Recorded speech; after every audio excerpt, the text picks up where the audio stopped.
¿Ok? Trombosis es una situación en la cual es de alta prevalencia, casi siempre estamos viendo estos casos en pacientes hospitalizados, es una causa muy frecuente de morbilidad y mortalidad. Es muy importante que tengamos eso en cuenta, sobre todo los factores de riesgo que se asocian a trombosis.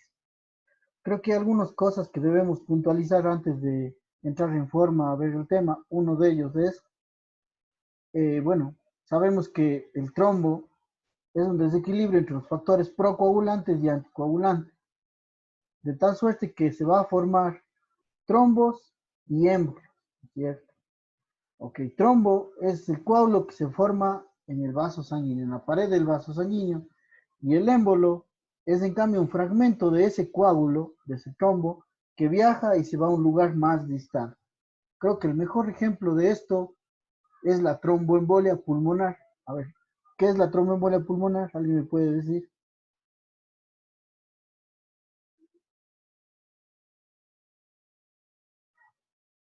¿Alguien sabe qué es la tromboembolia pulmonar?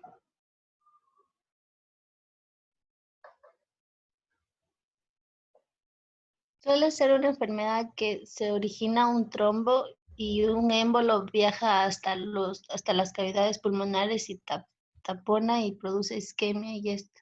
Exactamente. Bueno, verá, no produce isquemia, sino produce obstrucción del flujo hacia los pulmones. Recuerde que los pulmones tienen ya todo el oxígeno, ¿no? Isquemia como tal no se produce a menos que sea una rama arterial la que se tape. Produce más bien otro tipo de problemas que vamos a ver más adelante, ¿no? Entonces, la tromboembolia pulmonar es un coágulo que está ubicado generalmente en las venas de los miembros inferiores y ese coágulo se fragmenta y se va y viaja hacia los pulmones, ¿no? Entonces, trombo y émbolo. Ahora, ¿cómo se producen este desequilibrio entre los factores coagulantes y anticoagulantes? Esto fue descrito ya hace muchísimos años por este autor, Rudolf Virchow, en el año de 1856, por la triada de Virchow. Sí, espérenme un momento, por favor. ¿Qué pasó? Era de los compañeros de trabajo, dice que si alguien ha estado con bastante fiebre, dolor de cabeza, escalofríos y se ha levantado la casa. Pero que no sabe dónde vive, dice que ya no iba a trabajar en el mundo mágico, que no sabe dónde vive, que nada no sabe de él, y tengo miedo de que algo. Dile que voy a... Dije que voy con mis primos. Y comunícate con ella, búscate a ella. Ella no sabrá. El choco y a salir.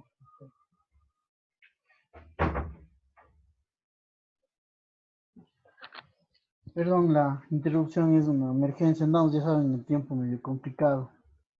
Bueno, les hablaba Rudolf Virchow en el año de 1856, diseñó esta triada de Virchow, que a pesar de que ya son varios años que han pasado, sigue siendo vigente y es la mejor explicación a lo que vemos en relación a la trombosis. ¿Qué dice la triada de Virchow? Nos habla de tres estados completamente diferentes que se juntan para que se produzca el coágulo, por ejemplo, lesión de la pared vascular. Creo que lo más frecuente de esto de la lesión de la pared vascular es la aterosclerosis. Por mucho eso es lo más frecuente. ¿Por qué un diabético se trombosa? ¿Por qué un hipertenso se trombosa? Es por la aterosclerosis. Es lo que lleva finalmente a la trombosis arterial o incluso la trombosis venosa.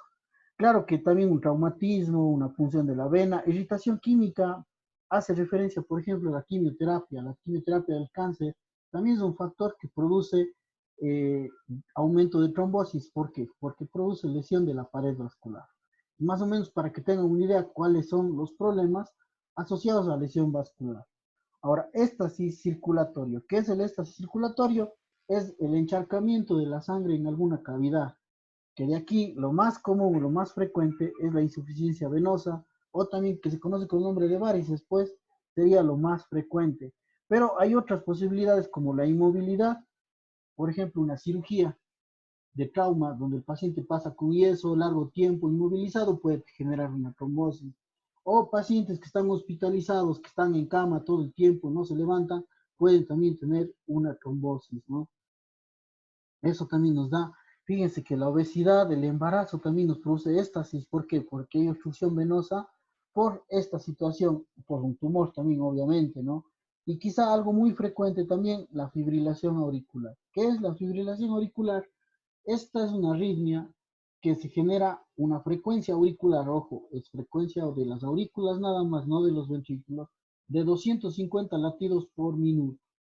El ventrículo puede responder de diferentes maneras, puede hacer una taquicardia, o sea, una respuesta ventricular alta, o puede ser una bradicardia, una respuesta ventricular baja, o puede ser absolutamente normal. La cuestión aquí es que las aurículas están latiendo a 250 latidos, y ustedes imaginarán que ese es un latido muy, muy rápido que genera éstasis, o sea, no está produciendo contracción en la aurícula, no se está contrayendo.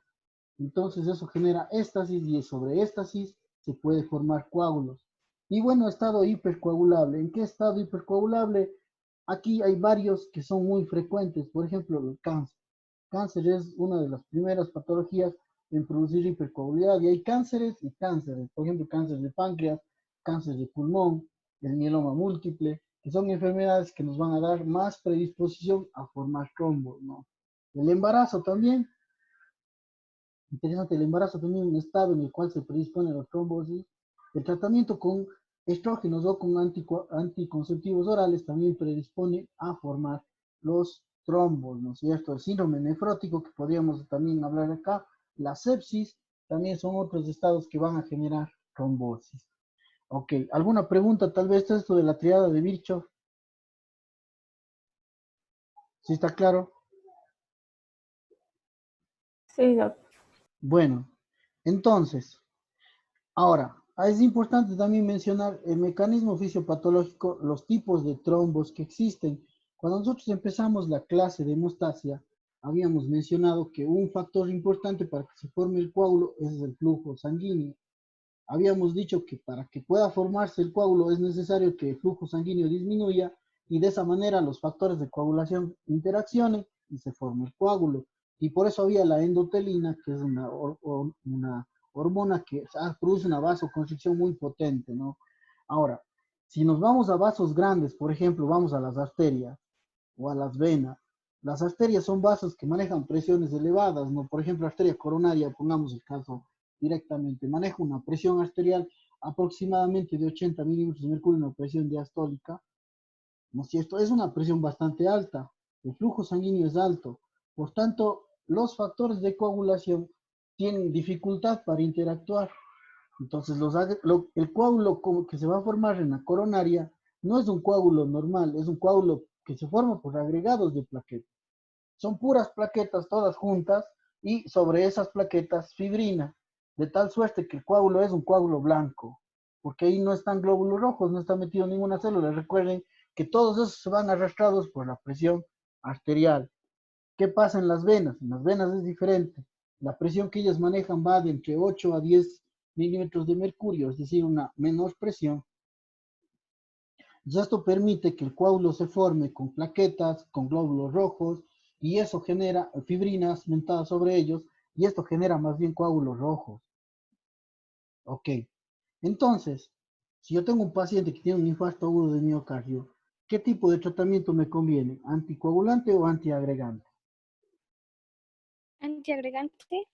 Antiagregante, ¿verdad? Antiagregante. ¿Por qué? Si le doy un anticoagulante, probablemente no detenga la formación del coágulo, porque el coágulo se forma por las plaquetas. Entonces, el tratamiento más importante en esos pacientes es con antiagregante. Por eso es que los cardiólogos, cuando tienen un paciente con infarto agudo de miocardio, lo que hacen es darle aspirina y clopidogrel. Recordarán que los dos fármacos son antiagregantes plaquetarios, ¿no? Ese es el motivo por el cual ellos no dan anticoagulantes para tratar el infarto agudo de miocardio, sino más bien dan antiagregantes para mantener a los pacientes en el mejor estado posible. A diferencia que en las venas, por ejemplo, una trombosis venosa profunda, no me sirve utilizar un antiagregante. ¿Qué necesito darle? Ahí sí necesito darle un anticoagulante para evitar justamente que este coágulo progrese o para tratar de disolver el coágulo. No sé si está claro esta parte. Supongo que sí, ¿verdad? Bueno, vamos a ver un poquito de estadística de la trombosis venosa. La trombosis venosa puede ser en el sistema superficial, en las venas más superficiales, como pueden ver en esta imagen acá, o en las venas profundas. ¿Cuál es la que nos da problemas de embolia? Generalmente son las venas profundas, esas son las que nos dan embolia, no las venas superficiales. Aquí estamos viendo cómo un trombo en una vena profunda nos da una tromboembolia pulmonar, fíjense, como se puede ver aquí en este dibujo, ¿no? Ahora, la tromboembolia pulmonar, a diferencia de lo que ustedes piensan, es apenas 10% mortal, que es bastante. Sin embargo, no es 100% mortal porque depende de muchos factores, de cuántos vasos sanguíneos están afectados, del tamaño de los émbolos, la cantidad de émbolos que llegaron acá. Entonces depende de una serie de factores para que produzca o no mortalidad. De forma general, la mortalidad de nuestra embolia pulmonar es apenas del 10, bueno, no es apenas, es bastante, pero es del 10%, ¿no? Ahora, ¿con qué frecuencia se presenta? Se presenta uno o dos eventos por cada 1000 personas al año. Si lo piensan, es bastante cantidad de cuadros que vamos a tener nosotros presentes de trombosis venosa. Ahora, obviamente es más común en varones. ¿Por qué será más frecuente en varones y menos en mujeres?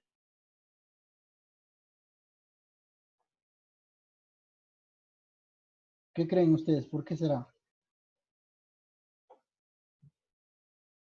Tal vez porque muchos trabajos de hombres tienen que ver con estar de pie bastante tiempo o estar sentado. Depende, las mujeres hacen más de secretarias y pasan más tiempo sentadas. Puede ser por la cantidad de volumen sanguíneo. Mm, bueno, eso en teoría son los libros de fisiología, pero si vemos nuestra población, a veces hay mujeres más altas que los varones. ¿De qué dependerá? De las hormonas, ¿sí? Las mujeres tienen estrógenos y progesterona y eso les protege de que tengan eventos trombóticos. Obviamente esto es durante los años que están en edad fértil, pero ya en la menopausia cambia esto porque ya no tienen las hormonas circulantes. Entonces, ¿qué es lo que va a pasar? Se va a igualar. Los hombres y las mujeres ya van a tener el mismo número de trombosis y esto se refleja justo en esta estadística. ¿Qué pasa con las personas mayores de 55 años? Fíjense, tenemos un evento por cada 100 personas al año. Si nos fijamos con esta estadística, pues se eleva un montón. Vamos a tener muchos casos por arriba de los 50 años, 55 años. Bueno, uno, porque se agregan las mujeres, y dos, porque con la edad tenemos más probabilidad de trombosis. La edad también es otro factor de riesgo para la trombosis. Ahora, estos pacientes que tienen trombosis, generalmente en miembros inferiores, hablamos de trombosis venosa, pueden hacer lo que se denomina un síndrome post-trombótico. ¿Qué significa? Se quedan con dolor en el lugar donde fuera trombosis, edema, y eso incluso puede llegar a presentar úlceras en la mitad de los pacientes. 50% de pacientes presentan este síndrome post-trombótico, que es una situación molestosa que presentan los pacientes y que consultan con cierta regularidad por este problema. Ok, ahora, ¿cuál es la fisiopatología? ¿Por qué la trombosis venosa? Vamos a hablar de trombosis venosa específicamente. Aquí tenemos, por ejemplo, una vena en la cual estamos viendo el flujo laminar, flujo sanguíneo que va en una sola dirección. Si la persona está de pie, lo que ocurre es que la sangre se regresa y ahí tenemos este sistema de válvulas que evita que la sangre regrese hacia abajo, ¿no? Entonces es lo normal. Y la sangre continúa su camino en una sola dirección. Ahora, fíjense que a pesar de que todo está funcionando bien, la sangre en el vértice de la válvula está ligeramente estancada. Pasa más tiempo. La sangre que llega aquí al vértice pasa más tiempo, es la última en recambiarse, ¿no es cierto? Por más que se den la vuelta, siempre va a haber un poco de sangre que se quede acumulada. ¿Qué es lo que hace esa sangre que está aquí almacenada más tiempo? Produce éstasis y eso hace que el oxígeno se consuma. Por eso está aquí azul, porque tenemos menos concentración de oxígeno y eso sigue siendo normal. Para evitar daños, el endotelio de la región, fíjese, de aquí sacamos un pedacito de endotelio y vemos cómo el endotelio tiene muchos factores anticoagulantes. Ya conocemos algunos de ellos, la trombomodulina, por ejemplo, el receptor de la proteína C, que ya hemos hablado de este receptor de proteína C. Tenemos la heparina, el heparansulfato, tenemos el activador del plasminógeno tisular, óxido nítrico, prostaciclinas, todos estos factores anticoagulantes que hacen que la sangre se mantenga fluida, ¿no? Eso es lo normal, ¿sí? Ahora, ¿qué es lo que ocurre en el mismo caso? Paciente, esta vez, permanece mucho tiempo de pie, ¿sí? O permanece sentado, es igual. Lo que va a hacer es incrementar la presión de salida. La sangre tiene más dificultad para irse para arriba, entonces la sangre se regresa. Eso dilata esta cavidad, se hace más grande. Las venas varices, ¿no es cierto? Recordarán. Y la sangre ya puede regresarse hacia abajo. ¿Qué es lo que va a pasar cuando se regresa la sangre hacia abajo? Pues vamos a tener que la sangre de los vértices ya no se recambia. Ya no hay recambio en esta sangre. Y esa sangre permanece acumulada y produce más hipoxia, ¿no? Esto se llamaría éstasis sanguíneo, ¿verdad? ¿Se acuerdan de la triada de Virchow? Éstasis sanguíneo. Ese éxtasis sanguíneo, con la disminución de la cantidad de oxígeno, termina produciendo lesión del tejido endotelial, disfunción endotelial, lesión al tejido. Entonces vamos a tener aquí factor tisular. Recordarán ustedes del factor tisular, tiene que ver con el inicio de la cascada de la coagulación. Luego tenemos todas estas integrinas, la P-selectina, que son moléculas de adhesión que permiten que los leucocitos se activen, que activan los neutrófilos, y esto activa las plaquetas, ¿no? Por otro mecanismo diferente a la unión con el von Willebrand. ¿Sí? Aquí se activó en este caso por los neutrófilos, por las células, las polimorfonucleares. Entonces, ¿qué vamos a tener? Una lesión endotelial y un estado de hipercoagulabilidad, fíjense. Entonces tenemos la triada de Virchow en esto. Tenemos éstasis sanguíneo que condujo a la hipoxia. Esta hipoxia condujo a la disfunción o lesión endotelial. Y esa lesión endotelial condujo al estado de hipercoagulabilidad, triada de Virchow. ¿Cuál es la consecuencia? La formación del trombo. ¿Ok? ¿Alguna pregunta hasta aquí?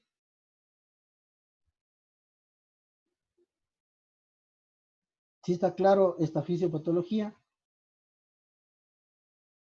Doctor, ¿puede volver a repetir? En la parte donde se regresaba el oxígeno, dijo en lo Les que es decía, en sí, la primera claro, imagen. O claro, sea, mire, normalmente siempre hay un poquito de sangre que se queda en el vértice, que se queda en el vértice de la válvula. Es la sangre que no se puede cambiar. Ustedes comprenderán, aquí la sangre se está dando la vuelta y siempre se va quedando en el vértice, ¿verdad? ¿Ok?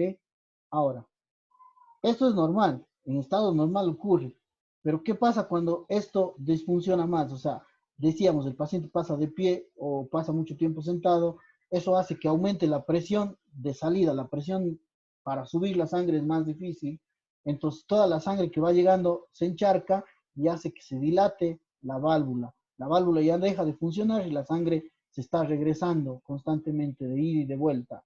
¿Qué pasa con la sangre que está aquí acumulada? Aumenta más, ya no se mueve.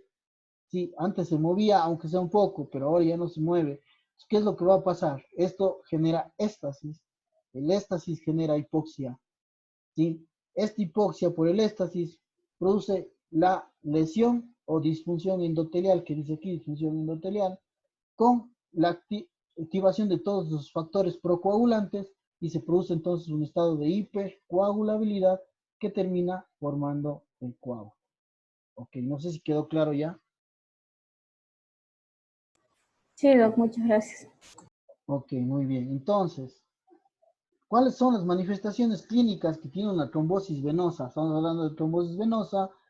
Es esta de aquí. ¿Qué es lo que podemos identificar aquí en esta imagen?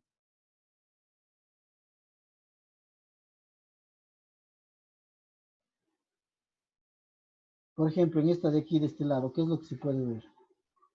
Cambio de la coloración. ¿Ya? ¿Qué más?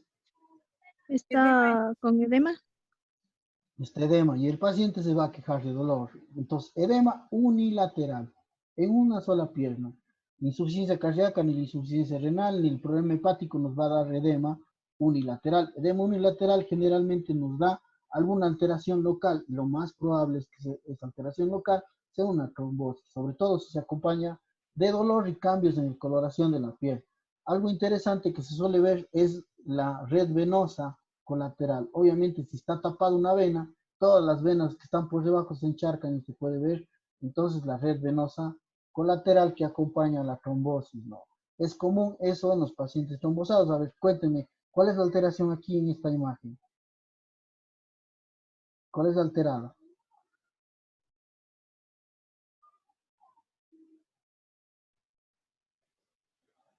La pierna izquierda. La pierna derecha. Es la pierna derecha. La pierna Sí, derecha. sí, la pierna derecha. Sí, ok. La pierna derecha se ve edematosa, entonces edema unilateral con dolor. La piel puede estar enrojecida y oscura. Aquí no la vemos tan enrojecida, pero sí se ve edematizada, ¿verdad? Es la característica clínica cuando vemos al paciente con una trombosis venosa. Ahora, el sitio más común de la trombosis son las pantorrillas, es decir, en la parte baja, ¿no? Apenas el 20% está en las venas más proximales. Recordemos un poco que mientras más proximal, más posibilidad de embolia. Una trombosis en las venas altas, venas femorales, por ejemplo, en las venas safena, en las venas femorales, perdón, me va a dar más probabilidad de tener una embolia pulmonar. Pero siempre las venas proximales nos dan ese inconveniente. Ahora, ¿qué pasa en la tromboembolia pulmonar? La tromboembolia pulmonar me va a dar, generalmente se acompaña el 40% de casos con trombosis venosa profunda. Es decir, que tengan datos de edema unilateral con dolor y enrojecimiento en la piel. Puede también presentar síntomas de trombosis venosa profunda. Pueden no presentar ningún síntoma. Ojo. Lo que sí es constante, el dolor torácico, es muy importante. Disnea súbita, aquí tal vez falta esa palabra, disnea súbita, es decir, el paciente está bien y de pronto en plazo de horas empieza a presentarse el problema. Y finalmente la taquicardia. La taquicardia es muy importante. ¿Ok? ¿Está claro tal vez? ¿Está claro hasta aquí los Sí, signos? doctor. Sí, doctor. Muy bien, bueno, yo quiero trabajar con ustedes en este caso, pero tengo la impresión que no me va a dar mucho tiempo para poder continuar. Vamos a dejar la clase de hoy hasta aquí, ¿ok? Para continuar en la siguiente clase, analizando este caso clínico, desarrollamos el caso clínico y para poder entender mejor cómo se hace el abordaje de los problemas trombóticos. Ok, si no hay preguntas, entonces creo que podemos dejar hasta ahí. ¿De acuerdo? ¿O alguien tiene una pregunta? ¿Sí? No, es sobre el trabajo de anticoagulantes. ¿Era individual, cierto? ¿O era en grupo? Individual, tienen que subirlo individual. Ya, gracias. Ya, por favor lo suben en formato PDF. ¿Por qué en formato PDF? Me han mandado en Word, yo puedo verlo en Word, eso no es problema, pero a veces el Word se desordena, se cambia, se daña, se altera y más de una vez me han mandado imágenes que no quedan bien. Entonces ya he puesto, digo, esto de aquí no está bien, les pongo mal el trabajo y después cuando me muestran el original que ellos hicieron veo que ha estado bien. Entonces es mejor subirlo en PDF, eso no se va a mover ni se va a alterar y además es más fácil verlo en la plataforma, ¿sí? En formato PDF. ¿Ok? Sí, doctor. ¿Y no hay cómo hacer a mano? Sí pueden hacerlo a mano y subirlo después en PDF, no pasa nada. Gracias, doctor. Ok, listo. Bueno, muchachos, les dejo entonces. Que estén muy bien. Gracias, igualmente. Gracias, doctor. Que pase igual. Bien. Gracias, Gracias, doctor. doctor, Hasta muy luego. amable.